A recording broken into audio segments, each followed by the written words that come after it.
Selamat datang di belajarlah dari para pemimpin teknologi terbaik di Asia Tenggara. Bangun masa depan, belajar dari masa lalu, dan tetap menjadi manusia di antaranya. Tak ada omong kosong tentang kesuksesan. Saya Jeremiah, pemodal Ventura, pendiri serial MBA Harvard, kutu buku fiksi ilmiah, dan ayah dari 2 anak perempuan. Setiap minggu kami membahas berita startup, mewawancarai para pembuat perubahan, menjawab pertanyaan pendengar, dan berbagi wawasan pribadi. Bergabunglah dengan gerakan kami yang beranggotakan lebih dari 40,000 orang dan dapatkan transkrip sumber daya.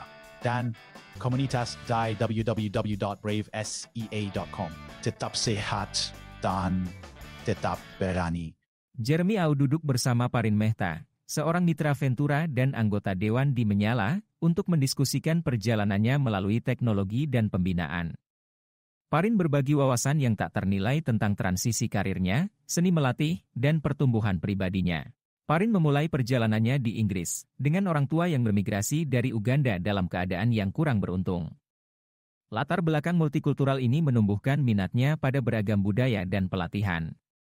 Setelah lulus, Parin pindah ke Jepang untuk mengajar bahasa Inggris. Pengalaman ini terbukti transformatif, mengajarinya ketangguhan dan pentingnya berhubungan dengan orang-orang dari latar belakang yang berbeda.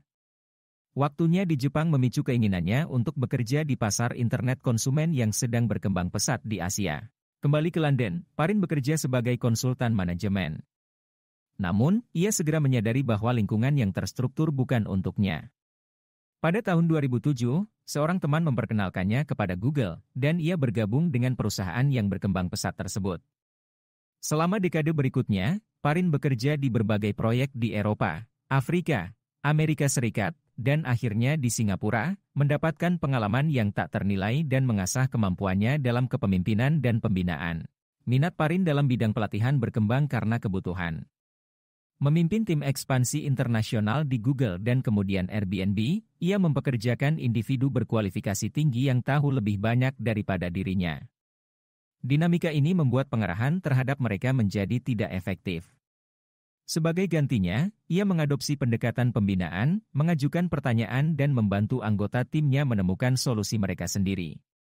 Metode ini terbukti lebih produktif dan memupuk hubungan yang lebih dalam dengan timnya. Selama bertahun-tahun, Parin menyempurnakan gaya kepelatihannya.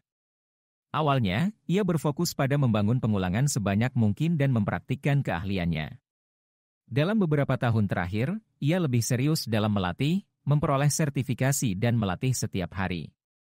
Parin menjadi lebih reflektif dan berniat untuk berkembang sebagai pelatih dan membantu orang lain untuk sukses.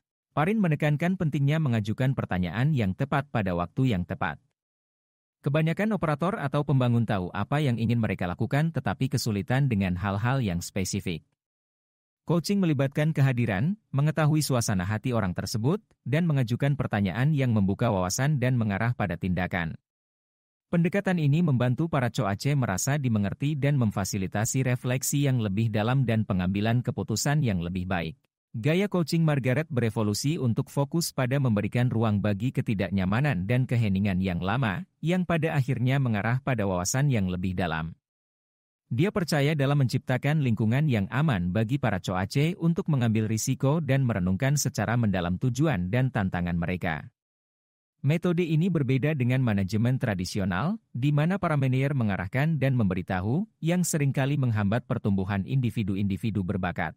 Parin menyoroti perbedaan antara pembinaan dan manajemen tradisional. Manajer biasanya bertindak sebagai ahli dalam bidangnya, mengarahkan anggota tim yang kurang berpengalaman. Sebaliknya, gaya manajemen pembinaan memungkinkan para pemimpin untuk menciptakan lingkungan di mana individu-individu berbakat merasa didukung dan tidak terancam. Pendekatan ini juga memungkinkan para pemimpin untuk bertanggung jawab atas bidang-bidang di luar keahlian mereka dengan menyiapkan tim mereka untuk sukses daripada mendikte solusi. Parin berbagi sebuah anekdot lucu tentang peralihan antara melatih dan mengarahkan. Dalam situasi yang mendesak, anggota tim terkadang lebih membutuhkan instruksi yang jelas daripada pembinaan. Fleksibilitas ini sangat penting dalam beradaptasi dengan skenario yang berbeda dan menjaga efektivitas tim. Parin merefleksikan pertumbuhan pribadinya dan tujuan masa depannya. Cedera punggung yang serius dan operasi yang dijalaninya mengajarkannya pentingnya konsistensi dan disiplin. Pengalaman ini, bersama dengan melatih individu melalui masa-masa sulit, memperkuat keyakinannya akan nilai dari upaya yang terus-menerus dari waktu ke waktu.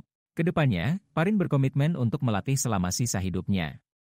Dia bertujuan untuk bekerja dengan berbagai macam orang dalam mengatasi masalah yang menantang, terus meningkatkan keahliannya dan memiliki dampak yang lebih besar. Parin percaya akan kekuatan dari mengajukan pertanyaan berkualitas tinggi dan secara aktif mendengarkan untuk membuka wawasan para coace-nya.